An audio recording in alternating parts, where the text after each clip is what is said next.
Hello बच्चों, कैसे हो आप सब। बहुत ही नज़दीक हैं आप सब अपने एग्ज़ाम्स के। बोर्ड एग्ज़ाम्स हमारे ख़त्म हो चुके हैं। इस वीडियो को स्टार्ट करने से पहले इस वीडियो के लिए एक खास मैसेज है। ये वीडियो का टारगेट उन बच्चों के साथ है क्योंकि बहुत से बच्चे परेशान थे कि क्लास 11th में कुछ चैप्टर्स हमें बता दो। तो मैंने लास्ट टाइम ही बताया था कि मैं उन चैप्टर्स की लिस्ट के साथ आऊँगा। तो आज मैं उन चैप्टर्स की लिस्ट के साथ तो आया ही हूँ और साथ में कुछ मैटर लेके आया हूँ। अगर हम बुक 1 फिजिक्स की बात करें क्लास 11th के लिए, तो सेंटर ऑफ मास और रोटेशन चैप्टर, इसके अलावा आप सभी चैप्टर्स के अंदर बेसिक पार्ट करके 20-25 क्वेश्चन पास्ट ईयर के, रीसेंट हमारे 2022, 2023, 2024 के क्वेश्चन सॉल्व करके आप एक अच्छी ग्रिप बना सकते हो। काइनेमेटिक्स बिल्कुल नहीं छोड़ना चाहिए, लॉज ऑफ मोशन बिल्कुल नहीं छोड़ना चाहिए, वर्क एनर्जी पावर कोलिजन्स बिल्कुल नहीं छोड़ना चाहिए, ग्रेविटेशन, क्योंकि ग्रेविटेशन कर लोगे तो आपका इलेक्ट्रोस्टैट से उसका लिंक बन जाता है। तो ये आपके 4 पार्ट्स आपके कवर हो गए। सेंटर ऑफ मास वाला पार्ट, रोटेशन वाला पार्ट थोड़ा सा मैं कहूंगा कि डाइजी रहेगा, उसका कई बार बहुत ज्यादा प्रैक्टिस करना पड़ता है, तो इस टाइम इतना टाइम कुछ बच्चों के पास नहीं होगा। जो कर सकते हैं बहुत बढ़िया। सेकेंड बुक में अगर हम आ जाएं तो मैं आपको सजेस्ट करूंगा कि आप वेव्स चैप्टर जरूर करें। लास्ट से अगर मैं स्टार्ट करूं, वेव्स करने का रीजन ये है कि आप वेव ऑप्टिक्स के साथ उसको लिंक कर सकते हो। एक बात, ऑक्सीलेशंस भी इंपॉर्टेंट है, लेकिन अगेन उसमें थोड़ी प्रैक्टिस आपको चाहिए होगी, तो फिलहाल हम उसको एक दूसरे साइड में रखते हैं। फ्लूइड मैकेनिक्स, सॉलिड्स, इन चैप्टर्स को भी थोड़ा साइड में रखते हैं।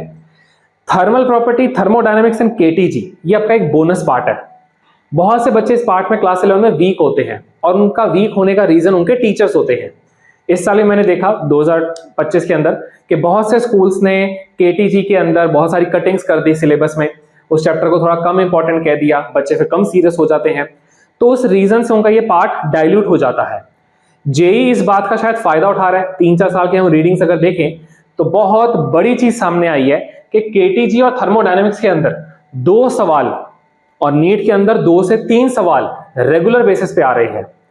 तो इस बात को बिल्कुल भी लाइटली नहीं लेना चाहिए। और यहां पे आपके लिए एक अगेन बहुत बड़ा नोट है इन्वर्टेड कॉमर्स के अंदर, special reference to all the teachers, special reference to coming JEE students.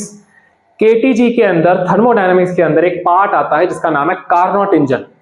मैंने बहुत से टीचर्स के कुछ रेफरेंस देखे थे जिन्होंने साल के स्टार्टिंग में जब जेई का सिलेबस आया था तो उसके अंदर उन्होंने बहुत हाईलाइट किया था कि कार्नोट इंजन इस बार नहीं करेंगे क्योंकि वो सिलेबस से हट गया है। मैं भी एग्री करता हूं आपकी इस बात से, लेकिन अभी लेटेस्ट जनवरी 2025 के सेशन में जो 8 शिफ्ट के अंदर एग्जाम हुए हैं, मेजॉरिटी शिफ्ट्स के अंदर कार्नोट इंजन का क्वेश्चन आया है। तो कार्नोट इंजन हो गया, न्यूक्लियर का रेडियो एक्टिविटी हो गया, रेफ्रिजरेटर वाला पार्ट हो गया, इन चीजों के अंदर मैं कहूंगा रिस्क बिल्कुल ना लें। पुरानी एनसीईआरटी के सिलेबस के अकॉर्डिंग इनको जरूर करें और अच्छे से ग्रिप बनाएं, क्योंकि बेमतलब के easy part, efficiency of Carnot engine, जब आप उसको पढ़ोगे तो आप देखोगे यार ये तो स्कोरिंग क्वेश्चन था, ऐसे ही हमारा छूट गया। तो ये 2025 के अप्रैल सेशन के बच्चों के ये गलती ना हो, तो उनके लिए मैं एक सीरीज लेके आया हूं 2 या 3-4 वीडियोस में, जिसमें हम इसको समेट पाएंगे, बहुत जल्दी समेटेंगे। थर्मोडायनेमिक्स और केटीजी, अगर आपका 0 भी है, मेरी कोशिश होगी कि आप 0 से हीरो बन जाएं। लेकिन अगेन मेरा डिस्क्लेमर है उन बच्चों के लिए, ये वीडियो हमारी बेस बिल्डिंग स्टार्टिंग से 0 से हाई लेवल तक जाने के लिए नहीं है। जो बच्चे 12th पास आउट है या 11th पास आउट है, उनको थोड़ा बहुत उनकी मेच्योरिटी लेवल है, हीट क्या होता है, एनर्जीज क्या होती है, कैसे ट्रांसफर होती हैं, उन बच्चों के लिए ये वीडियो है, क्योंकि इसमें हम बहुत डेप्थ में डेरिवेशंस पे नहीं जा पाएंगे। आपके टाइम के इंपॉर्टेंस को समझते हुए हमें कुछ बेसिक टॉपिक्स, पहला वीडियो हमारा आज का रहेगा वो बेसिक रहेगा। इसके अंदर हम समझेंगे टेम्परेचर, हीट क्या है, जीरोथ लॉ क्या है, डिफरेंट प्रोसेसेस कौन से होते हैं, लॉस कौन से होते हैं, आइडियल गैस क्या होती है, रियल गैस क्या होती है, फ्लोट क्या होता है, पीवी कर्व्स क्या होते हैं। और इसका जैसे आगे आगे बढ़ेंगे आपके कुछ पार्ट्स कवर करते जाएंगे। मेरा टारगेट आपको कम से कम टाइम में इस बेसिक पार्ट का एक ओवरव्यू कराया जाए, जिससे आप सब लोग अपने अंदर कैपेसिटी लेके आओ कि आप इसका क्वेश्चन जरूर अटेम्प्ट कर पाओ। Class 11th was very weak for some students in January attempt. I hope this could not be repeat. This should not be repeat. ये बिल्कुल रिपीट नहीं होना चाहिए। आपको इसके अंदर पूरा कॉन्फिडेंस लेके आना है।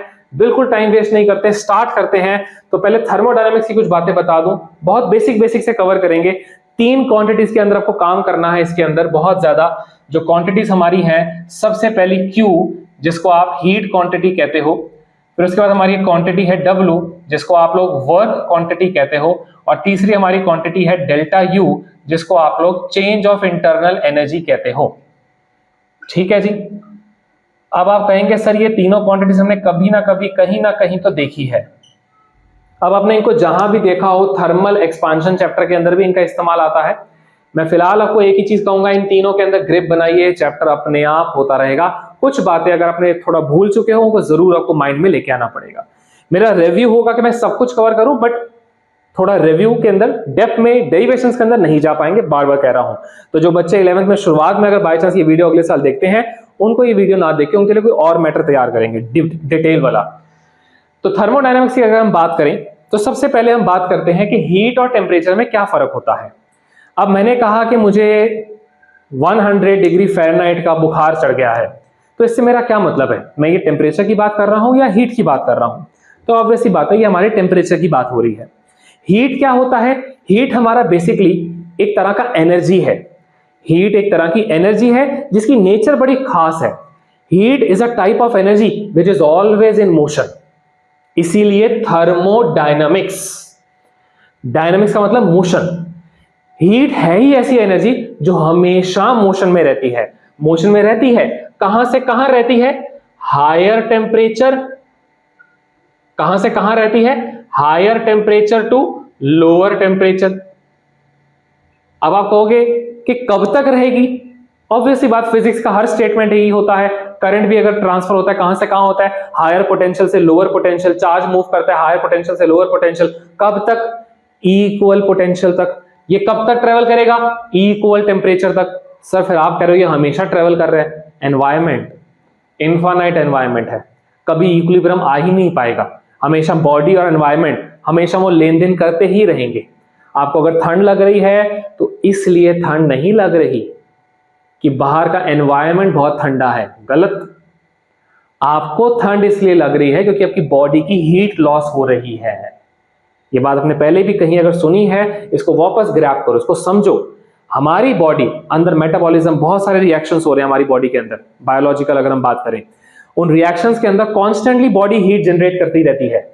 37 डिग्री के आसपास हमारा बॉडी का टेम्परेचर होना चाहिए, जिसको आप 97 ऑलमोस्ट फ़ारेनहाइट कहते हो, 98 फ़ारेनहाइट। बॉडी कॉन्स्टेंटली हीट बना रही है। जब बाहर का टेम्परेचर बहुत डिप कर जाता है, हमारी बॉडी का टेम्परेचर उससे हाई हो जाता है, तो वहां से हीट सप्लाई होती है बाहर की तरफ। तो हमारी बॉडी की हीट लॉस होने लग गई, इसलिए हमें शिवरिंग लगने लग जाती है, हमें ठंड लगती है। हम जो भी ये स्वेटर्स पहनते हैं, वार्मर्स पहनते हैं, वो इसलिए पहनते हैं कि हमारी बॉडी की हीट को हम ट्रैप कर दें, बाहर ना जा भाई। क्योंकि हम बाहर से हीट का कुछ नहीं कर सकते।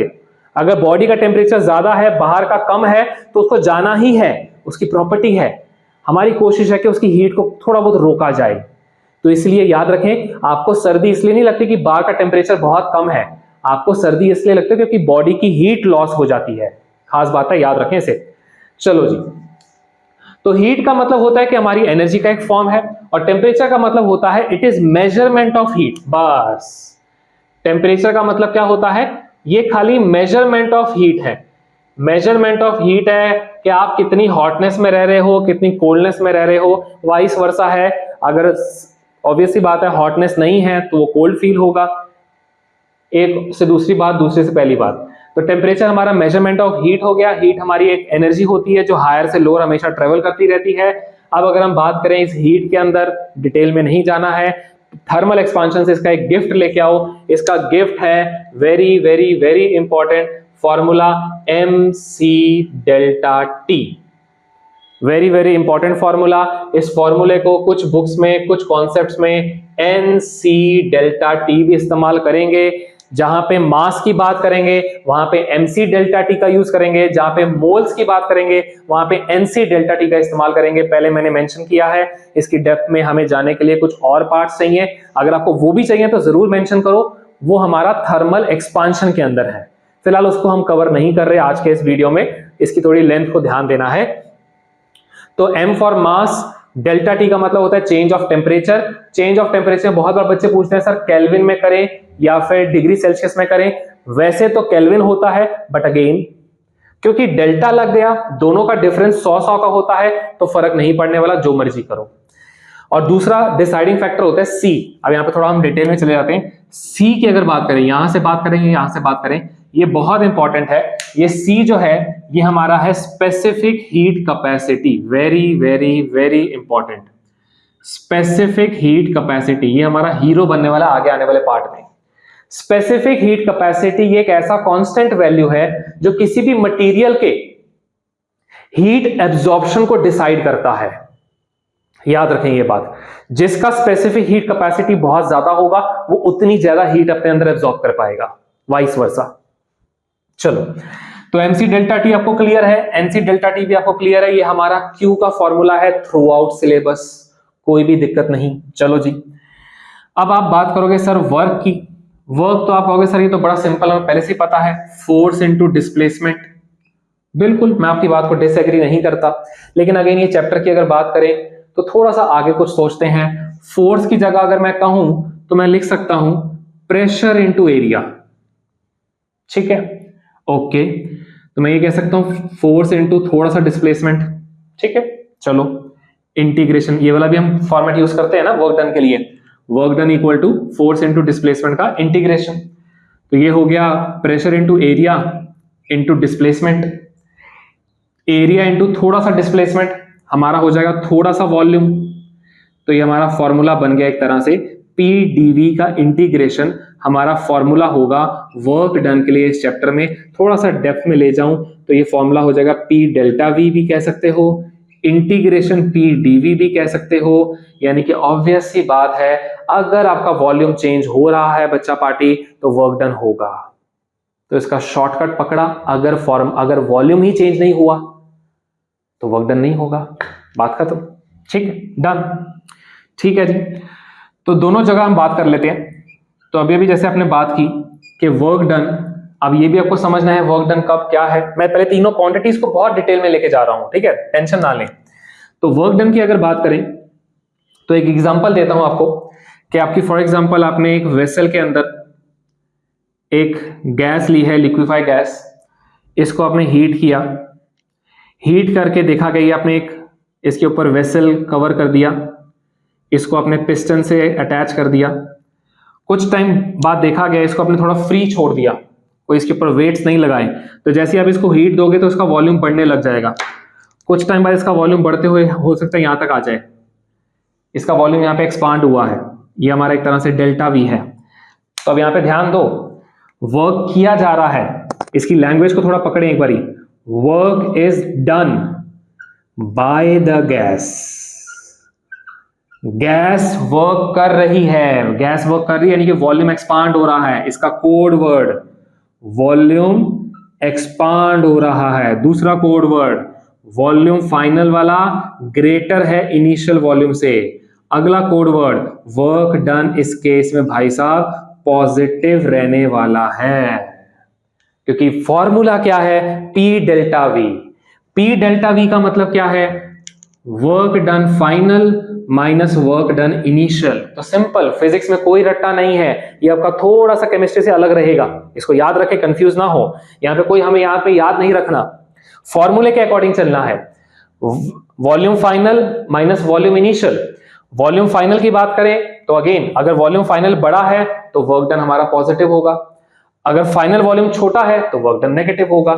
तो इसको हम यहां पे भी लिख सकते हैं। इसी तरह से अगर मैं इसके ऊपर दूसरा एक केस ले लूं, ऐसा कोई केस ले लूं, ये हमारा वेसल है, ये हमारी गैस है, ये इसका वेसल अटैच्ड है, यहाँ पिस्टन है। अब मैं इसको कंप्रेस करना स्टार्ट कर दूं, क्या वर्ड यूज कर रहा हूं, कंप्रेस करना स्टार्ट कर रहा हूं, इसको दबा रहा हूं। तो जब इसका इस पे मैं अगर मैं कंप्रेस करूं तो मैं कहूंगा वर्क इज डन, यहां पे बाय द गैस था, यहां हो जाएगा ऑन द गैस, गैस के ऊपर वर्क हुआ है। इसका कोड वर्ड कंप्रेस, दूसरा कोड वर्ड वॉल्यूम डिक्रीज हो रहा है, तो वॉल्यूम हमारा फाइनल वाला छोटा रहेगा। इस केस में सीधा अगर मैं बात करूं तो जो वर्क डन है वो नेगेटिव लिया जाएगा। साइन कन्वेंशन की बात कर रहा हूं यहां पे, ध्यान दें इस बात पे, बनता है ध्यान देना हमारा। इसी तरह से अगर हम इनकी भी बात कर लें, इनके भी दो कॉन्सेप्ट होंगे फिर इस तरह से। अब हीट की बात करें, heat is a type of energy, energy can neither be created nor be destroyed, बिल्कुल सही जवाब। अगर एनर्जी क्रिएट नहीं कर सकते, डिस्ट्रॉय नहीं कर सकते, यानी कि खाली ट्रांसफर कर सकते हैं, तो अब हमारा जो सिस्टम होगा, सिस्टम हमारा यहां पे गैस होती है, जो आप ये वेसल में गैस को रखते हो, ये हमारा सिस्टम है एक तरह से, ये पूरा सिस्टम है। इस सिस्टम को अगर हीट मिलती है तो वो सिस्टम का फायदा है, और सिस्टम में से हीट अगर निकल जाती है वो सिस्टम का नुकसान है। हमारी बॉडी की बात करें, सर्दियों के अंदर हमारी हीट लॉस हो रही थी तो हमें शिवरिंग हो रही थी, ठंड लग रही थी। तो इसी तरह से याद रखने का तरीका कि Q is taken from the system. अगर Q सिस्टम से ले लिया जाए, इसका कोड वर्ड हम कह सकते हैं कि heat given by the system. System ने हीट बार दे दी, अगर सिस्टम ऐसा करेगा तो Q की वैल्यू नेगेटिव हो जाएगी। आप इसको क्वांटिटी वाइज भी देख सकते हो, सिस्टम से कुछ निकल गया है, ठीक है। आई होप कोई डाउट नहीं, थोड़ा सा नीचे आ जाए। पर अगर Q is absorbed by the system,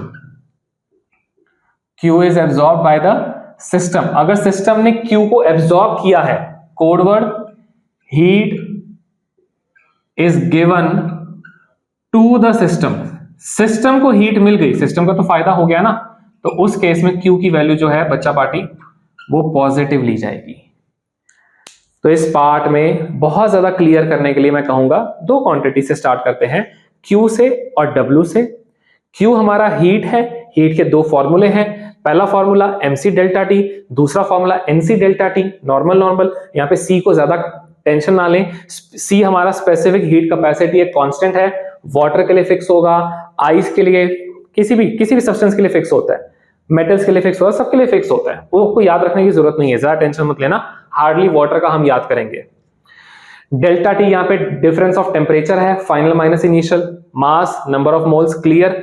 Q को पॉजिटिव कब लेना है, नेगेटिव कब लेना है, जब सिस्टम को हीट दे रहे होंगे, सिस्टम का फायदा है तो उसका पॉजिटिव होगा, और जब सिस्टम से हीट ले रहे होंगे उसका नुकसान है तो नेगेटिव होगा। वर्क डन की बात करें, फॉर्मूला तो फोर्स इनटू डिस्प्लेसमेंट था, थोड़ा कन्वर्जन करके नया फॉर्मूला बन गया P डेल्टा V, या फिर इंटीग्रल ऑफ P dV, या फिर P final volume minus initial volume. इसके अंदर अगर बात करें, वॉल्यूम अगर बढ़ रहा है तो वर्क डन पॉजिटिव होगा, वॉल्यूम अगर घट रहा है तो वर्क डन हमारा नेगेटिव होगा। आई होप आपको ये क्लियर है। मैं बहुत बेसिक से लेके जा रहा हूं, इन सारे पार्ट्स को कवर करते करते हम आगे चलेंगे। ये हमारा स्टेटमेंट है, इसको भी मैं एक बार बता दूं, इसमें भी कोई टेंशन की बात नहीं, एजर्शन रीजन अगर थोड़ा बहुत कोई आया तो आया, ज्यादा चांस नहीं है। हम क्योंकि फर्स्ट लॉ के ऊपर फोकस करेंगे, ये 0th लॉ है, क्योंकि ये फर्स्ट लॉ के बाद डिस्कवर हुआ था, बट है ये बेसिक। ये एक बात कहता है, फॉर एग्जाम्पल हमारे पास यहाँ पे 3 प्रोसेस है या 3 सिस्टम्स है, 1, 2 एंड 3, ठीक है। ये तीन सिस्टम्स है मेरे पास, ब्लैक, ग्रीन और ब्लू। ये कहता है कि अगर ब्लैक वाला ग्रीन वाले के साथ थर्मल इक्विलिब्रियम में है, ब्लू वाला ग्रीन वाले के साथ थर्मल इक्विलिब्रियम में है, तो इससे आप क्या सजेस्ट करोगे कि ब्लैक वाला और ब्लू वाला भी थर्मल इक्विलिब्रियम में है। If system A is in thermal equilibrium with system C and system B is also in thermal equilibrium with system C, therefore yes, system A and B will be in thermal equilibrium। चाहे वो direct contact में ना भी हो, लेकिन वो thermal equilibrium होंगे क्योंकि C उनका कॉमन कांटेक्ट है। तो ये हमारा 0th लॉ होता है, इसका कोई ज्यादा एम्फसाइज नहीं है, कोई ज्यादा न्यूमेरिकल नहीं, कुछ टेंशन नहीं, ठीक है। डिफरेंट प्रोसेस इन सब के लिए हमें इन सब की जरूरत है। तो 2 क्वांटिटीज हमने बहुत डिटेल में पढ़ी है। अब जैसे ही हम आगे बढ़ेंगे, थोड़ा बहुत C के बारे में पहले पढ़ेंगे, अब फिर डेल्टा U के बारे में पढ़ेंगे, और ये बेसिक आपका पार्ट कवर हो जाएगा। तो ये पहली वीडियो के लिए बने रहे, इसको आप एक बार प्लीज नोट कर लें, हम इसको इरेज कर देते हैं। हाँ जी बच्चों, तो अभी तक हमने Q के ऊपर और W के ऊपर थोड़ा रिसर्च किया। अब एक सिंपल सा आपको मैं कंडीशन देता हूं, first law of thermodynamics. 0th law के बारे में हमने ओरली डिस्कस किया था, उसके अंदर कुछ है नहीं खास। फर्स्ट लॉ, इसको फ्लोट कहेंगे, बहुत ज्यादा इंपॉर्टेंट है, वेरी इंपॉर्टेंट। एक बड़ी सिंपल सी बात कहता है कि अगर आप किसी सिस्टम को हीट देते हो, सबसे पहले तो वो हीट का इस्तेमाल करके, उस हीट को यूटिलाइज करके वर्क करेगा। वर्क करने के बाद जो हीट बच जाएगी, उससे उसकी इंटरनल एनर्जी को राइज करवाएगा। इसके अंदर बहुत सारे साइन कन्वेंशन का ध्यान देना पड़ता है। तो पहले अगर मैं खाली लॉ की बात करूं तो लॉ ये कहता है heat given is equal to work done plus change in internal energy. इसको अपने दिमाग में पूरा फिट कर लीजिए, याद करना बिल्कुल भी टफ नहीं है। Energy can neither be created nor be destroyed. अगर आप एनर्जी दे रहे हो 100 जूल की, इसने अगर 50-60 जूल इस्तेमाल कर लिया तो ये बचा हुआ इस्तेमाल करेगा। वो तो हमारा फैक्ट है, वो तो पता ही है कि एनर्जी कभी क्रिएट नहीं कर सकते, डिस्ट्रॉय भी नहीं कर सकते, सेटिस्फाई करना पड़ेगा उसे, law of conservation of energy. एक एक क्वांटिटी के ऊपर आपको डिटेल पता होनी चाहिए, एक एक क्वांटिटी के ऊपर। चलो तो मैं आपको इस पार्ट पे खत्म करते हैं, फिर हम अगले पार्ट पे थोड़ा बढ़ेंगे, प्लीज ध्यान दें। तो Q के ऊपर आपने बहुत डिटेल कर ली है, सफिशिएंट है कि Q का एक ही में एक फॉर्मूले से हम शुरू करते हैं, mc डेल्टा T। ठीक है, चलो काफी है। W के एक फॉर्मूले से हमने शुरुआत की है, P dV। चलो ये भी काफी है, सफिशिएंट है, 1 और 2। ठीक है जी। अब दो तरह के केस हम लेते हैं, थर्मोडायनेमिक्स प्रोसेस दो तरह का हम स्टडी करेंगे फिलहाल बहुत डिटेल में। एक होगा जिसकी खास कंडीशन होगी कि ये कांस्टेंट प्रेशर पे किया जाएगा, और एक होगा जिसकी कंडीशन होगी कि ये कांस्टेंट वॉल्यूम पे किया जाएगा। इसको मैंने इन्वर्टेड कॉमर्स में डाल दिया, इसको हमने अंडरलाइन भी कर दिया, क्योंकि ये ऐसा केस है, मैं आपसे बेट लगा के कह सकता हूं, आप जरूर कमेंट करके बताना इस पार्ट पे कि ये पार्ट आपको लिटरली कैच कर रहे हो और पहले किया था या नहीं। कांस्टेंट वॉल्यूम एक ऐसा पार्ट है जो मैंने देखा अक्सर बच्चों में बिल्ड नहीं हो पाता। सबसे पहली खास बात कि जब भी कांस्टेंट वॉल्यूम होगा तो V वॉल्यूम फाइनल और वॉल्यूम इनिशियल सेम होंगे। Delta volume change of volume 0 हो जाएगा, चेंज ही नहीं होगा। अगर चेंज नहीं होगा तो वर्क डन की वैल्यू वो भी 0 हो जाएगी। फ्लोट का एक बंदा तो गया काम से, अगर फ्लोट का एक बंदा गया काम से तो उस केस में Q की वैल्यू कितनी हो जाएगी? Q हमारा दोनों के बराबर था, Q हमारा W प्लस डेल्टा U के बराबर था, तो यानी कि Q किसके बराबर हो जाएगा? डेल्टा U के बराबर हो जाएगा। तो यहां पे दुनिया में ऐसा एक केस है जो बड़ा रेयर है, डेल्टा U के पास कोई फॉर्मूला नहीं है, फाइनल माइनस इनिशियल, लेकिन यस यहां पे फॉर्मूला एस्टैब्लिश किया जाएगा, क्योंकि यहां पे Q का जो फॉर्मूला है वो डेल्टा U यूज करेगा, और वो फॉर्मूला है mc डेल्टा T, लेकिन यहां पे C जो है वो खास है, उसका नाम है CV। क्या नाम है उसका? CV। Very very very important. तो आप कह सकते हो इसका नाम क्या है? ये हमारा स्पेसिफिक हीट कैपेसिटी ही है, जो कि पहले था specific heat capacity, but mention करना पड़ेगा एट कांस्टेंट वॉल्यूम। ये हमारा कांस्टेंट वॉल्यूम पे होता है। तो ये Q का जो फॉर्मूला है ये डेल्टा U को मिल जाएगा। तो यस, डेल्टा U के पास अगर कभी भी फॉर्मूले की जरूरत पड़े तो mCV डेल्टा T का फॉर्मूला उसके पास है। इसके अलावा पूरे सिलेबस में कोई फॉर्मूला डेल्टा U को देने की जरूरत नहीं है। आई एम रिक्वेस्टिंग यू, कृपा करके C के ऊपर फोकस करो। ये कांस्टेंट वैल्यू होती है, पानी, एल्यूमिनियम, लोहा, सबकी अलग अलग। इस कांस्टेंट वॉल्यूम के दो पार्ट है, या तो कांस्टेंट प्रेशर पे काम करेगा, जिस पे वो काम करेगा उसको Cp से डिनोट किया जाएगा, समझ पा रहे हो, और जब कांस्टेंट वॉल्यूम से करेगा तो Cv से डिनोट किया जाएगा। Specific heat capacity at constant volume, specific heat capacity at constant pressure. ठीक है, तो ये फॉर्मूला मुझे मिल गया जो कि बड़ा इंपॉर्टेंट है और अकेला फॉर्मूला है। तो अब आप कह सकते हो तीनों के फॉर्मूले कुछ ना कुछ हैं। Q का mc डेल्टा T कोई भी हो, फर्क नहीं पड़ता। W का P डेल्टा V समझ आ गया, और डेल्टा U का एक फॉर्मूला है mCV डेल्टा T। इसके अलावा डेल्टा U का कोई फॉर्मूला नहीं है। ठीक है, डन है। इस प्रोसेस को हम लोग आइसोकोरिक प्रोसेस भी कहते हैं, मेंशन कर रहा हूं खाली नाम के लिए। ठीक है, आगे बढ़ेंगे, काफी कुछ करेंगे इसके ऊपर, डोंट वरी। कांस्टेंट प्रेशर की बात करें तो इस वाले में Q का फॉर्मूला क्या होगा? आप लोग गैस करो, एक बार जरूर गैस करो। लेट्स सी आपका गैस सही है या गलत है। फॉर्मूला है mCp डेल्टा T। ठीक है जी, आप कहोगे सर ठीक है आगे बढ़ो। डेल्टा का W का फॉर्मूला, इसमें तो P डेल्टा V रहेगा। डेल्टा U का फॉर्मूला क्या होगा? डेल्टा U, इसमें भी mCV डेल्टा T रहेगा। फॉर्मूला तो यही रहेगा, कैलकुलेशन जो होगी वो न्यूमेरिकल जब आएगा आपको जरूर दिखाया जाएगा, ग्राफ्स होंगे, सब कुछ होगा, बट इसके अलावा कोई कॉन्सेप्ट और नहीं है।